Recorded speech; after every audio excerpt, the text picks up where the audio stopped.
All right, so today we are going to talk about the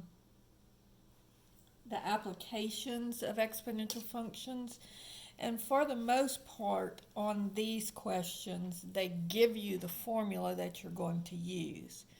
So, for example, like in problem number 1, it says the population of a city is given by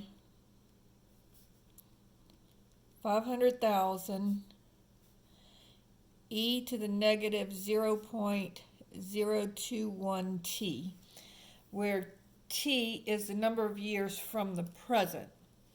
And then it says, find the population in 5 years. So here they're just going to say t is equal to 5 years. So all you have to do is plug the 5 in for t.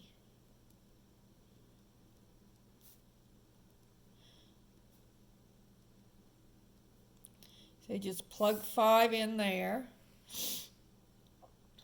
And then when you do it on your calculator, make sure you use parentheses around your exponent. And so, well, actually on this calculator, the way that it works, I'm going to do open parentheses, 0.021, change the sign on it, and times 5. And then I'm going to raise e to that number. And then times 500,000. And I get 450,162 people if I round it off to the nearest person. And they'll usually tell you what to round it off to. Now, if you have a calculator that you do it in the order that it comes, you're just going to go 500,000 times e, then open parentheses, negative 0.0 times 0.021 times 5, close parentheses, and then it'll give you the same answer. Okay? Problem number 2 says, the cost of production of an item is given by C of t is equal to C0 times 1 plus r raised to the t. And the r is the inflation rate. T is the number of years since C0, and C0 is the average, or since today, and C0 is the average cost today of producing the item. So it says if the average annual rate of inflation over the next 11 years is assumed to be 3.5%. So here R is equal to 3.5%. Now notice that they're giving us the inflation rate for the next 11 years. That doesn't necessarily mean that the time will be 11 years, although in this case it will be. But sometimes they'll give it for less than 11 years. So if they give you 2 times, don't be confused by that. So this is divided by 100, so you're going to move the decimal place to make your number smaller, and you're moving it over 2 places. So this will be 0.035. All right, so that's our percent, our R. And it says that the cost of producing a car today, so this would be C0, is $29,700. And then it says what would be the cost of producing the car in 11 years. So that would be T. And so all I'm going to do is I'm going to plug in the formula. So C0 is $29,700. 1 plus 0.035, and then it would be raised to the 11. Now again, this is just punch it into your calculator. So this is going to be 29,700 times, open parentheses, 1 plus 0.035, close parentheses, y to the x, 11. And if you do that, you get $43,361.10. And it says round to 2 decimal places. All right, so that's how you do these cost functions. So again, they give you all the information you need. You just plug it into the formula and use your calculator. Okay. Problem number 3 says the value of a machine is given by C times 1 minus R raised to the T. All right, so on this one, again, they're going to give you all the information, and this is the value of a machine at the end of T years, where C is the original cost and R is the rate of depreciation. So this one is a depreciation problem. And so it says, find the value of the machine at the end of 4 years. So T would be 4. And then it says the original cost of the machine was $900. And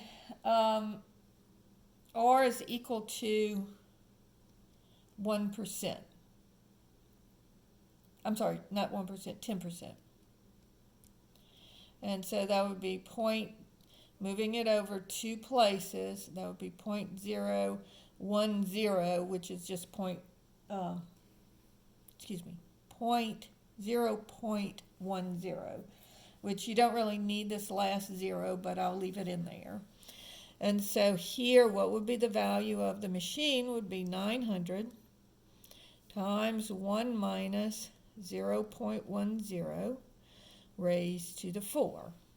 And so take out your calculator and you go 900 times, open parentheses, 1 minus 0.10, close parentheses, y to the x, 4 equals. And so that would be $590.49. So at the end of the 4 years, that's how much the machine would be worth.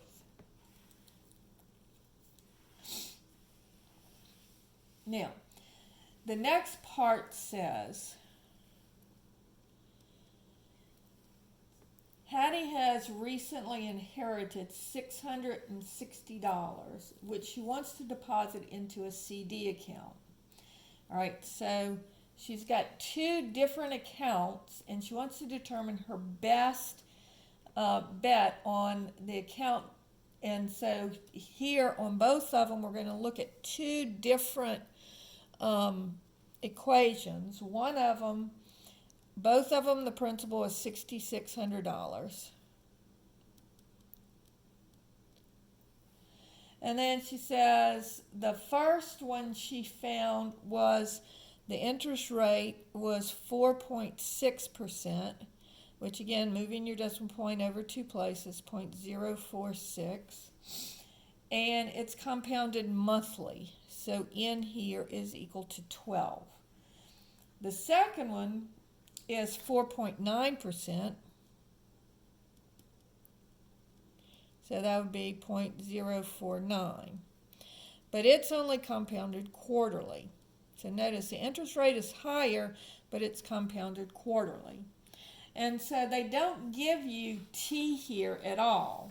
But all you're doing is you're comparing the 2 accounts. So I can make T anything. So here I'm going to just see, well, which one would I make the most money in at the end of 1 year? And then that'll tell me which one I'm going to make the most money in, no matter how many years I keep it in there. Okay, so the formula here is A is equal to P times 1 plus R over N raised to the NT. All right, where R is the interest rate, N is the number of times compounded, T is the number of years you leave it in the account, P is the principal, or the amount you put into the account, and then A is the amount that you get out at the end of those T years. So this would be 6,600 times 1 plus 0.046 over 12 raised to the 12th. So using my calculator, I get 6,600 times, open parentheses, 1 plus 0.046 divided by 12, close parentheses, raised to the 12th. And so that's going to be $6,910.08 would be how much I get out. Now on this one, using the same formula,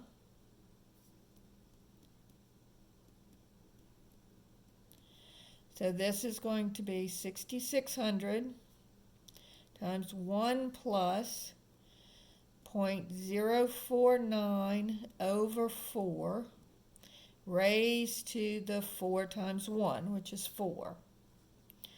Right, so this would be 6,600 times, open parentheses, 1 plus 0.049 divided by 4, close parentheses, y to the x 4 equals. And this would be 6929.39. So if I look at the two accounts, notice that you're going to make a little bit more than $19 more in this account. So she would want to choose account 2. Now once you choose account 2, then they're going to give you some more information. And they're going to say, so how much money would she make at the end of, say, 10 years? All right, and so using this account, because this is the account we chose, so we're not going to use this one. We're just going to do the same thing, except for instead of putting in 4, we're going to have 4 times 10. So it would be 6,600 times 1 plus 0.049 over 4 raised to the 4 times 10. And of course that's 40. I'm just going to put it in as 40. And you may want to do that even if it's something that you don't know. Instead of having to use all the extra parentheses, it might be easiest just to go ahead and multiply that. But I'll actually show you how to do it if you don't multiply it. All right, so this would be 6,600 times, open parentheses, 1 plus 0.049 divided by 4, close parentheses, y to the x, and here you have to do open parentheses, 4 times 10, close parentheses, and then equals. And so at the end of the 10 years, she'll get out $10,741.26. And so that is how you work that problem. Okay? Problem number 5 says, in an effort to control vegetation growth, 120 rabbits were released in an isolated area free of predators. After 1 year, it is estimated that the rabbit population has increased to 1,680. Assuming exponential population growth, what is the population to be after another 9 months, round to the nearest rabbit. All right, so here we're going to use P equals P0 A to the T, where A is some base that we don't know yet. All right, and so here we know that we started out with 120 rabbits. So P0 is the population at time 0. Now, we know that at the end of 1 year, okay, so here T is equal to 1 year. Now, I could make T months, but I'm going to show you how to do it if you make it years. We know that the population has become 1,680.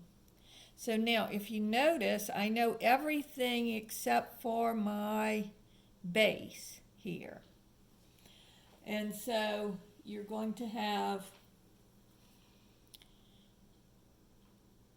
1680 is equal to 120 times A to the first. And so divide both sides by 120, and you get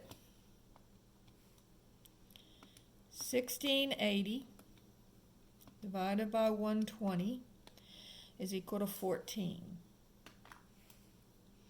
So now I know A is equal to 14. And so now we know population is equal to P0 times 14 raised to the T. All right? Then they ask, well, how many rabbits would you have at the end of 9 more months? Now let's see what our time is here. Because remember, our time is in years. And so if I'm at 9 months, I would have to divide that by 12 because there's 12 months per year. And so this is going, or if you want to look at it in terms of unit cancellation, there's going to be 12 months in 1 year. And so months cancel, and then let's see. This would be 3/4, or if I do that on my calculator, it would be 0.75. So now I'm talking about another 0.75 of a year. So my time here now is going to be 1.75. All right? Because I've already had a year and they want to know another 9 months. And so I'm going to just have P is equal to 1680 times 14 to the 1.75. So that would be 1680 times 14 y to the x 1.75 equals, and I get 170,220, and then here if I round off to the nearest rabbit, because the number behind the 8 is 5 or bigger, I'm going to round up, and so that would be 9. So I'd have, starting out with only 120 rabbits, at the end of 1 year and 9 months, I'm going to have 170,000 rabbits, or over that. All right, so I'm going to stop it here. I'll do another video with a couple more examples, but my timer runs out on my phone. It quits out at about 20 minutes, so I'm going to go ahead and start another video.